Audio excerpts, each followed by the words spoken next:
Hello everybody, it's Tuesday, June 20th, and welcome back to the Election Predictions official YouTube channel, where I talk all things politics and elections. Coming up, despite the commanding influence of former President Donald Trump within the party, Florida Governor Ron DeSantis entered the 2024 Republican primary race in late May with decent odds to win the nomination. While Trump now holds a commanding polling advantage and enjoys strong voter trust on important issues, there is a significant portion of the GOP electorate who are open to considering alternative candidates. This presents a potential opportunity for DeSantis to regain the support he previously had earlier this year. If you're new here, please go ahead and subscribe to the channel down below and hit that notification bell so you never miss another video. The 2024 presidential election cycle is heating up, and I have all kinds of analysis, election nights, and electoral college map predictions coming up that you don't want to miss. Now let's get into today's video. Ron DeSantis' polling numbers are tanking, with former President Donald Trump opening up his widest gap over the Florida governor since last year. According to Morning Consult's nationwide opinion polling tracker, Trump currently holds a 40-point advantage. Still, DeSantis remains by far the best hope for anti-Trump forces within the GOP, as there is a sizable chunk of the grand old party, especially those who are highly educated and older, who have expressed a willingness to back someone other than Trump in 2024. In order for DeSantis to win the nomination, he will not only need to win over the roughly 20 to 25% of GOP voters who are currently undecided or backing a third candidate, but also win over as many of Trump's supporters as he can. A tall task, to say the least. Fewer voters have naturally formed opinions about DeSantis' personality and leadership traits compared to the former president, whose unique personality and previous presidency define his profile as a candidate in 2024. While this presents a potential opportunity for DeSantis to strengthen his electoral coalition, he does face a trust deficit when it comes to handling various issues. Although he does enjoy his strongest backing among groups such as self-described conservatives, suburbanites, voters over the age of 65, and college-educated whites, as you can see here, he still trails behind Trump in all of these demographics. These were the groups that initially helped propel DeSantis' early competitiveness in the Republican primary, providing him with a base to challenge Trump's dominance among the party's youngest voters and white working class. However, in recent months, Trump has gained strength among a wider range of the party's voters, erasing any special status that DeSantis had with higher educated and older voters. Now, history does show us that there is time for DeSantis to mount a comeback. Back in 2007, Illinois Senator Barack Obama was averaging in the low 20s nationally ahead of the 2008 Democratic primary season.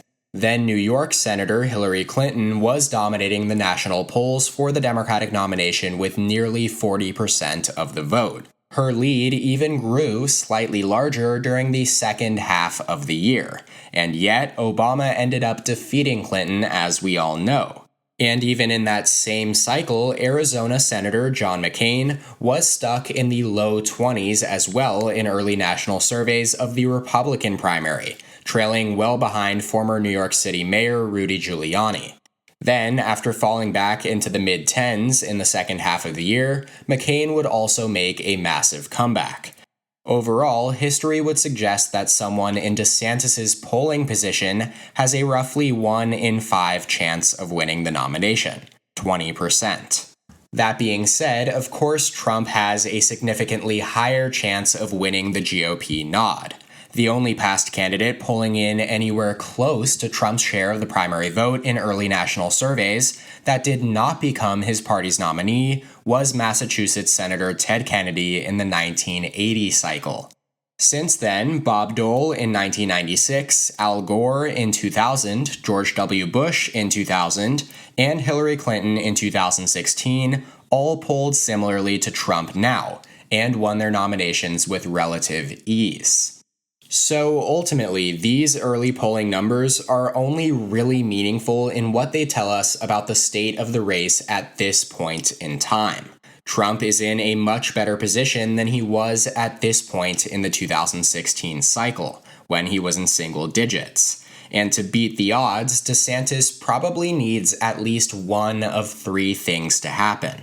One, he needs to ensure that more of the party establishment does not rally around Trump. The former president already has more than 4 times as many endorsements from members of Congress and governors than he did throughout the entire 2016 primary cycle. And there's likely no stopping Trump if he has the party behind him, and is able to dominate press coverage like he has shown he can.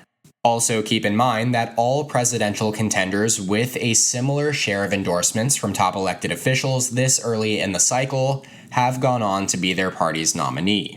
That said, most GOP members of Congress and governors have not yet weighed in, and the party has yet to universally back one candidate, and it seems unlikely to do so before the primaries start, especially considering the uncertainty surrounding Trump's current and future indictments. The second option for DeSantis is to pull off a shock victory in either Iowa or New Hampshire. That's not sufficient to win the nomination, but it likely is necessary.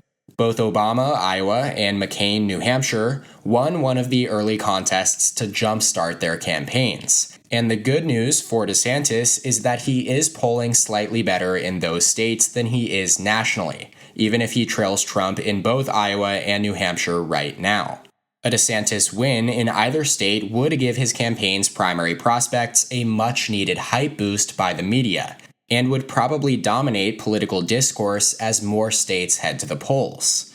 Finally, DeSantis's best, though unlikely chance at defeating Trump would be if the former president withdraws from the contest due to pressure surrounding his legal complications. The Florida governor would very likely become the party's pick in that potential scenario. But keep in mind that even if Trump is tried and convicted, he would still be eligible to run for president, and I would not put it past him to try and do exactly that. That is all for today's video though. Thank you guys so much for watching. Your support means everything to me, and I would really appreciate it if you could like the video down below and subscribe to the channel if you haven't already while you're at it. You can check out more content from my channel here, and as always, I'll see you next time. EP out.